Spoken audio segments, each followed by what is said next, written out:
Don Alejandro Vázquez gobernaba Madrid desde el pináculo de su imperio. Su ático, en el piso 50 de la Torre Esmeralda, un edificio que llevaba su firma y su arrogancia, perforaba las nubes de la capital. Alejandro era un titán del sector inmobiliario, un hombre forjado en la brutalidad de las negociaciones, famoso por su capacidad de demoler competidores y por su absoluta frialdad. Para él, las personas no eran más que activos o pasivos en un balance general. Sus empleados, engranajes, anónimos en una maquinaria diseñada para generar riqueza, fácilmente reemplazables.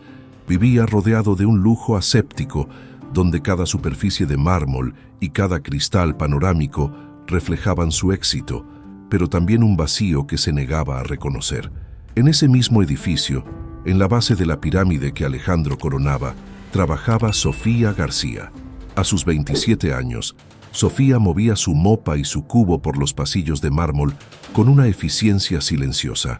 Era una empleada de limpieza, una sombra con uniforme que sostenía con sus magros ingresos a su hijo pequeño y a su abuela enferma. A pesar de las dificultades, Sofía era conocida entre sus compañeras por su educación exquisita y una competencia impecable. Conocía cada rincón de la torre, cada mancha antes de que apareciera, pero para la mayoría de los residentes y especialmente para don Alejandro, era completamente invisible. Su dignidad era su uniforme secreto. Una mañana de martes, el delicado equilibrio de la Torre Esmeralda se rompió. Don Alejandro se había levantado tarde, una rareza que agriaba su ya volátil humor.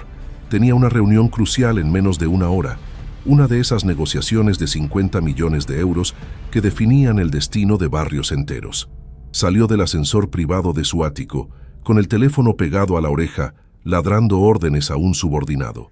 Al girar la esquina hacia el vestíbulo principal, su zapato italiano de piel, valorado en 1.000 euros, se topó con el suelo aún húmedo. Sofía acababa de pasar la mopa, siguiendo rigurosamente su horario. El deslizamiento fue casi imperceptible, un ligero traspié que no amenazó en absoluto su integridad física, pero para el ego de Alejandro Vázquez fue una afrenta personal. Fue la gota que colmó el vaso de su impaciencia. Se detuvo en seco, con el rostro congestionado por una ira desproporcionada. Vio a Sofía, que recogía sus utensilios a pocos metros. «¡Usted!», rugió, su voz resonando como un trueno en el silencioso vestíbulo. Sofía se sobresaltó, levantando la mirada con sorpresa. El magnate desconectó la llamada, guardó el teléfono y avanzó hacia ella como un depredador. «¿Se puede saber qué demonios cree que hace?», espetó, señalando el suelo mojado con un gesto despectivo. «Casi me mata. ¿Es usted idiota o simplemente una incompetente? Tengo una reunión que vale más que todo lo que ganará usted en su miserable vida y decide ponerme una trampa mortal en el vestíbulo». La acusación era tan absurda, tan inflada por su propia importancia, que varios empleados del mostrador de recepción bajaron la mirada, incómodos pero aterrados de intervenir.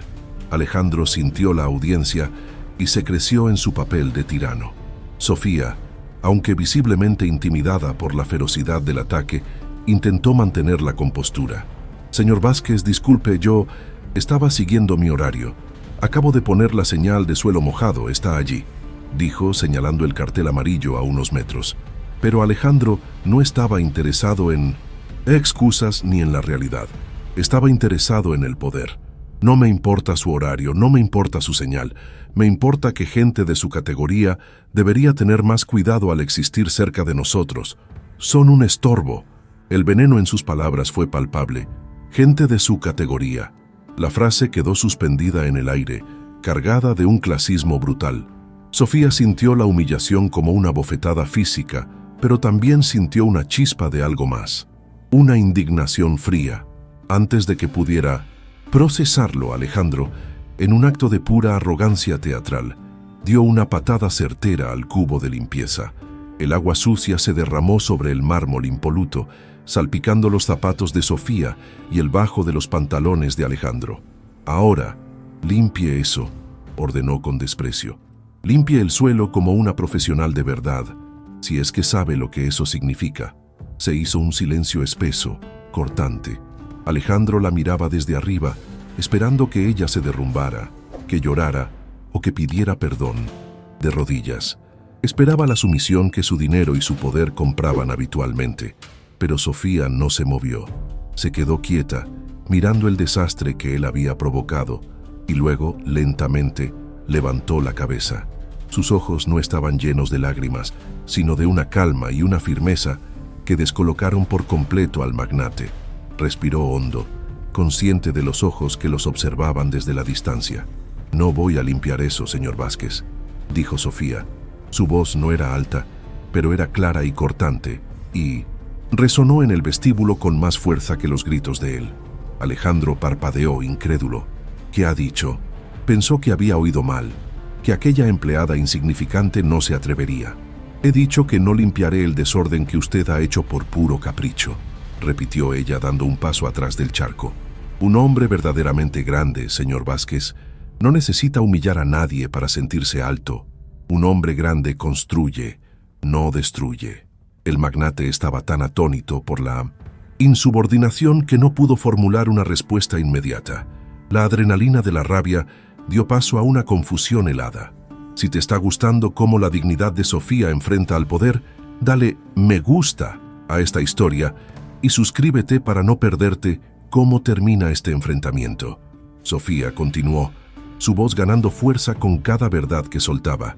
Usted cree que esta torre es suya porque pagó por los ladrillos, pero usted no ve a las personas que la mantienen viva. Usted construyó este edificio, enorme, pero nunca ha construido ni un gramo de carácter. Esta frase, tan directa, tan certera, golpeó a Alejandro donde más le dolía, aunque aún no lo supiera. Él, que se enorgullecía de ser un constructor, un creador de imperios. Lo que ni Alejandro ni Sofía sabían era que, desde la entreplanta, un residente que esperaba su coche había estado grabando toda la escena con su teléfono móvil. Había captado la patada al cubo, la arrogancia de Alejandro y, sobre todo, la respuesta increíblemente digna de Sofía. En el momento en que Sofía dijo la frase sobre el carácter, el residente pulsó el botón de compartir. El vídeo, titulado «El titán de la torre y la dama de la limpieza», empezó a circular en redes sociales. Alejandro, aún paralizado por la audacia de la respuesta, solo pudo balbucear una amenaza. Usted está despedida. Acaba de firmar su despido, insolente».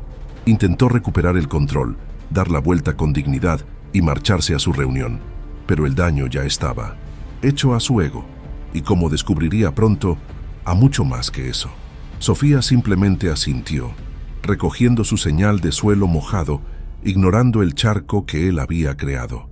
Quizás, pero si me voy, me iré sabiendo que mi hijo tiene una madre que no se deja pisotear. Usted, en cambio, tendrá que seguir viviendo consigo mismo. Esa fue la última palabra. Ella se dio la vuelta y caminó hacia el área de servicio, con la espalda recta, dejando a don Alejandro Vázquez solo en medio de su propio desorden, bajo la mirada atónita de sus empleados. Cuando Alejandro llegó a su coche, su teléfono ya estaba vibrando sin parar. No eran llamadas de negocios habituales, eran notificaciones. Alguien le envió el enlace, vio el vídeo, vio su rostro deformado por la ira, oyó su propia voz llamándola gente de su categoría, y vio a Sofía, pequeña pero firme, respondiéndole con una verdad que él nunca se había atrevido a enfrentar. El vídeo ya tenía 10.000 visualizaciones en menos de 20 minutos. En las siguientes horas, el mundo de Alejandro Vázquez implosionó. El titán y la dama se convirtió en el tema del momento. El vídeo era brutalmente honesto. La gente no solo criticaba al millonario, elogiaba la valentía y la elocuencia de Sofía. Su frase, «Construyó este edificio, pero nunca un gramo de carácter», se convirtió en un eslogan, impreso en memes y tuiteado por celebridades y políticos. La prensa se agolpó frente a la Torre Esmeralda. Los inversores de la reunión de 50 millones de euros llamaron no para negociar, sino para posponer indefinidamente el acuerdo, citando preocupaciones sobre la imagen pública y la cultura corporativa de las empresas Vázquez. Los inquilinos de la propia torre, muchos de ellos tan ricos como él, empezaron a organizar una protesta formal, avergonzados de vivir en un edificio dirigido por un hombre con ese comportamiento tóxico. Alejandro se encerró en su ático. Apagó el teléfono. Por primera vez en su vida, el dinero no podía comprar silencio. Vio las noticias en la televisión gigante de su salón. Vio su propio rostro distorsionado mientras los analistas diseccionaban su abuso de poder y su total falta de empatía. Los empleados de sus otras empresas empezaron a filtrar historias anónimas de tratos similares, de humillaciones pasadas, que ahora encontraban un altavoz. Durante 2 días, Alejandro no salió. Se sirvió un whisky caro tras otro, pero el alcohol no calmaba el pánico creciente. Miró por la ventana panorámica, pero la vista de Madrid, que siempre le había hecho sentir poderoso, ahora solo le hacía sentir expuesto. Vio los muebles de diseño, las obras de arte de millones de euros, y se dio cuenta, con una claridad aterradora, de que vivía en una jaula de lujo, completamente solo. No tenía amigos, solo socios. No tenía familia, solo herederos. El miércoles por la noche, vio una entrevista que un canal local logró hacerle a Sofía. Ella estaba tranquila, en la modesta sala de su casa, con su abuela al fondo. No se mostró vengativa, simplemente dijo: «Solo hice mi trabajo y cuando me faltaron al respeto, dije lo que pensaba. Nadie debería tener miedo de decir la verdad. El respeto es lo único que todos tenemos y lo único que importa». Y fue entonces cuando Alejandro Vázquez, el titán, se quebró. Vio su dignidad y la comparó con su propia bancarrota moral. Esta historia muestra que la verdadera fuerza reside en la dignidad. Si crees en las segundas oportunidades y en el poder del cambio, suscríbete al canal para más historias de redención. Al día siguiente, jueves, Alejandro bajó del ático. No llevaba su traje de poder. Vestía unos pantalones sencillos y un suéter, sin corbata. No llamó a sus guardaespaldas.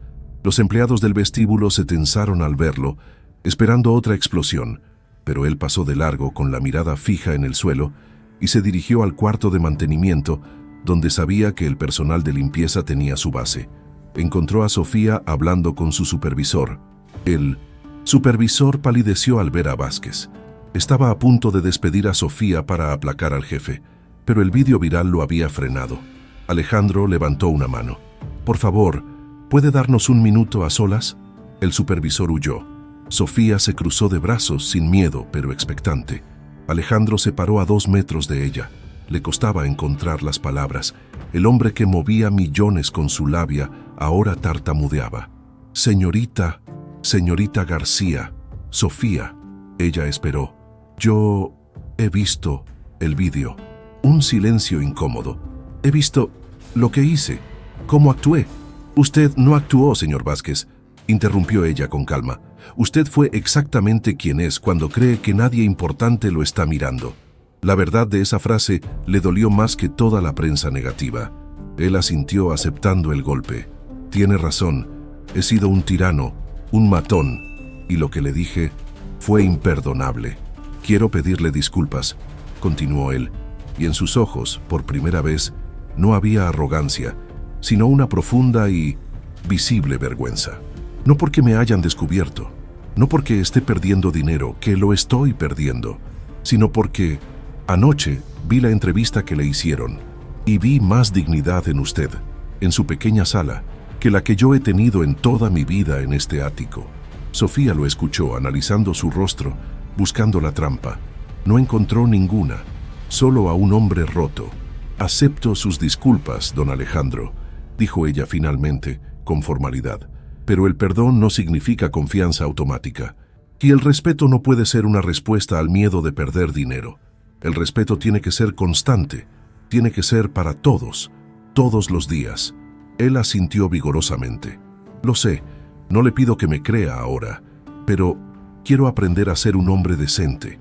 No puedo cambiar lo que hice ese día, pero puedo cambiar lo que haré mañana». Le ofreció la mano. Sofía la miró y tras un segundo la estrechó. Fue un apretón firme, un contrato no de negocios, sino de humanidad. A partir de ese día, algo cambió en la Torre Esmeralda y en el Imperio Vázquez. No fue instantáneo. La redención de Alejandro fue un proceso lento y doloroso. Su primera acción pública no fue una donación, sino la creación de nuevas políticas de bienestar para todos los empleados de sus empresas, empezando por el personal de mantenimiento y limpieza. Instituyó un fondo de becas para los hijos de los empleados, cursos de capacitación y promoción interna. Revisó personalmente las prácticas abusivas de sus gerentes intermedios. Despidió a 2 ejecutivos que replicaban su antiguo estilo de liderazgo tóxico. Y lo más importante, empezó a caminar por sus edificios, aprendiendo los nombres de las personas que limpiaban sus suelos y vigilaban sus puertas. Sofía García no fue ascendida a vicepresidenta de la noche a la mañana. Eso solo pasa en las películas. Siguió con su vida, criando a su hijo con dignidad. Rechazó ofertas para libros y entrevistas lucrativas. No quería ser la salvadora de Alejandro. Simplemente había sido el espejo que él necesitaba. Sin embargo, aceptó un puesto en el nuevo Comité de Bienestar de los Empleados, asegurándose de que las promesas de Alejandro se convirtieran en realidad. La imagen final de la transformación no fue una foto de prensa. Fue una mañana de martes, un año después. Don Alejandro Vázquez salía del ascensor, esta vez a tiempo para su reunión. Vio a un nuevo empleado de limpieza, nervioso, que acababa de pasar la mopa. Alejandro se detuvo, esperó pacientemente a que el joven pusiera la señal de advertencia, le sonrió y dijo: «Gracias por su trabajo. Que tenga un buen día». El joven sonrió de vuelta. Desde la distancia, Sofía, que ahora supervisaba el turno, vio la interacción y asintió levemente antes de continuar con sus labores.